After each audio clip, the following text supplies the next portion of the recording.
now to 12 Responds. Many of you have written into us about your concerns with Rhode Island Energy, the state's largest utility provider. 12 News consumer investigator Sarah Granelli goes one-on-one with the president of the company to talk about these issues. Sarah? Over the past few months, we have been flooded with complaints about Rhode Island Energy, including concerns about unusually high delivery costs. We took your questions directly to Rhode Island Energy's president, Gregg Cornett. These are just some of the emails 12 Responds has received over the past few months over issues with Rhode Island Energy. The top concern, a sudden spike in the cost of gas, electricity, and delivery charges. We at Rhode Island Energy only control 1/3 of the overall customer bill. I think that's surprising to most customers. Here's a look at a typical bill. The supply charge is on the left. It's the cost the utility pays for the energy. This is then passed on to the customer.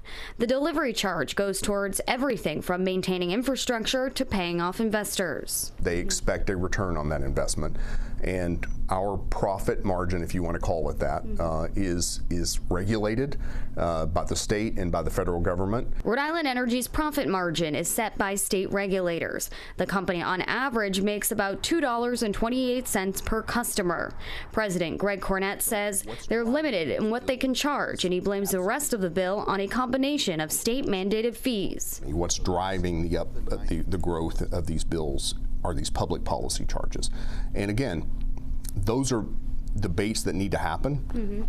All I would say is that we need to be honest and sincere about what is driving customers' bills and how we can fix this for Rhode Islanders, because it is critically important. Dealing with frustrated customers is nothing new for the company or its predecessor, National Grid, but regulators saw a sharp increase in complaints in the last half of 2024. Target 12 obtained consumer complaint data filed by the Division of Public Utilities and Carriers. There were 790 complaints in the last 6 months of 2023, including 293 for billing and 91 for services.